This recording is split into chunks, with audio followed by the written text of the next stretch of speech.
Nigerian youth encouraged to maintain religious tolerance. Youths empowered at the National Youth Summit in Abuja.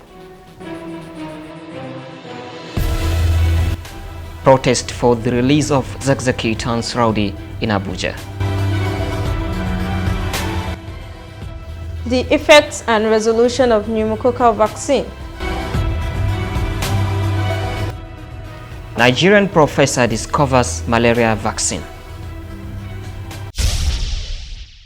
Assalamu alaikum wa rahmatullah. Welcome to iMedia News. I am Toibat Anifoshe. And I am Muhammad Bashir. Now the news in details. Youth have been advised to prioritize the promotion of peaceful values and religious tolerance, as these are crucial to the promotion of socio-economic and security development in the country.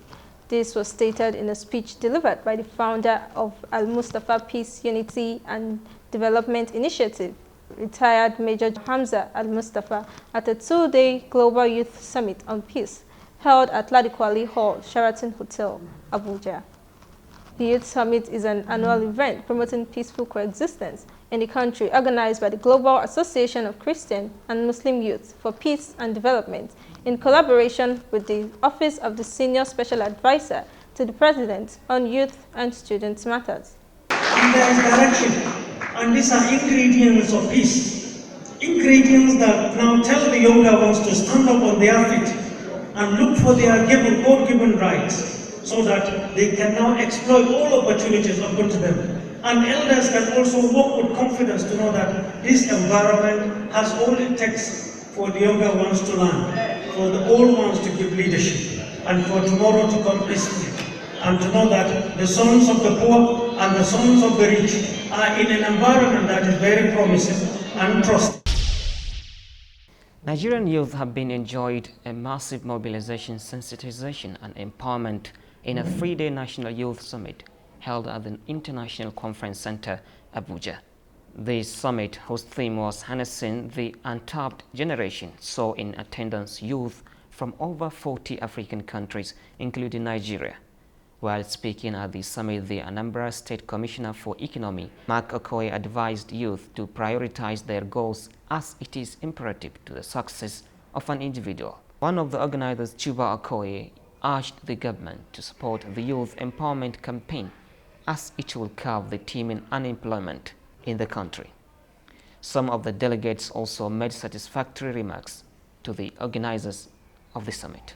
If you have a goal, you must at each step, 2 weeks later, 6 weeks later, give some time to monitoring and evaluating.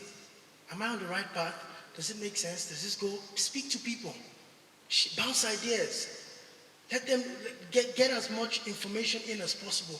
Continue to refine the goal, not change it, but refine it.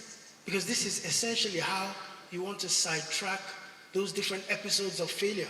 We look forward to strong and very strong government participation. And we believe that in this administration we're going to get that, because what we're doing is, we're not just doing this for the youth, we're also doing this because we are passionate about Nigeria. They are doing well, but they should get more partners, those that are really interested in contributing to youth development. To help you to think deeply of how you can improve yourself, improve your immediate community, and as time goes on, maybe the nation as a whole. Actually gained a lot. I never thought to be this fun and interesting. I've always wanted to do business, see great people, have great leaders. Coming here, I think if I go back, my life won't be the same.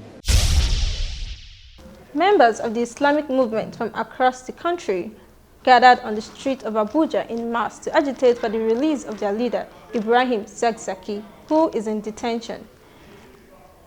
The groups relayed that their leader has been arrested and treated unjustly for over a year and needs serious medical attention.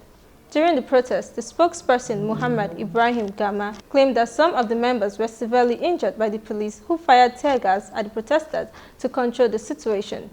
They added that some of their brothers from other states were apprehended by the Nigerian army and placed in detention on no charge.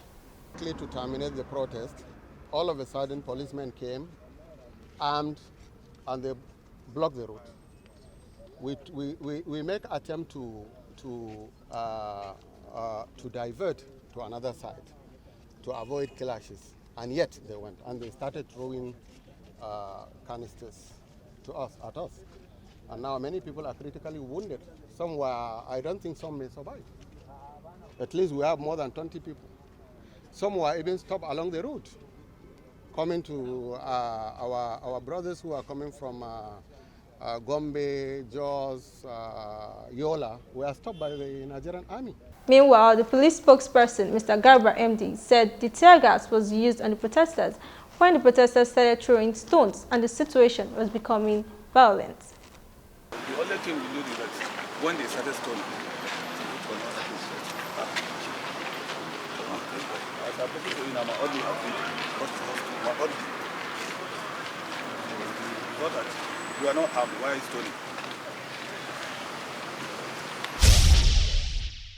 In 2014, Nigeria introduced a pneumococcal vaccine into childhood immunization schedule, but till date, the response to it by Nigerians is not encouraging, especially by pneumonia patients. In a program on iMedia Sister Stock, consultant pediatrician Dr. Oluseyi Onyangi analyzed the benefits of the vaccine, that it is immune to one of the deadliest bacterial causes of pneumonia in children and adults, as effective and free for all. And it's one of the ways in which we can decrease deaths amongst our children. Realize that we're talking about deaths in this instance and not illnesses. So the pneumococcal vaccine is a very, very important vaccine which all parents should avail themselves of. Prior to this, we had to pay for the vaccine, but now it's completely free. And we should please, parents, take the children, go for the vaccine. Not only children are supposed to have this vaccine, there's some other groups of people, like people that have sickle cell disease, people that have some other kidney infections, some other people that need to have the vaccine. So everybody, once you have been recommended to have this vaccine by the doctors, please go for the vaccine. It's completely free for children. It's part of the National Program of Immunization. It is available in our primary health care centers. And I implore all parents to please take their children out for immunizations as a child survival strategy. Dr. Onyangi also corrected the mystical notion behind convulsion as wrong and discarded the unmedical acts that could lead to patient's demise. So when a person is having convulsions, just make sure the person is lying on a safe place. Turn the person, the best place is on the ground so that the person will not hurt himself. Turn the person onto the left side and just hold the person down gently until he has completed the convulsions. When the convulsion is over, please take the person to the hospital immediately. Please do not put a spoon into the mouth of a person who is convulsing. Do not put your fingers into the mouth of a person who is convulsing. Do not put pepper into the eyes of a person who is convulsing. Do not burn the feet of a person who is convulsing. These are things that we see that happens. And it is not so much the convulsion that causes the harm. It is the things that we do to try to stop these convulsions that causes harm, and sometimes may even lead to the death of the person that is having the convulsion. A new malaria vaccine has been discovered at the Ahmadu Bello University Zaria by Professor Shuaibu.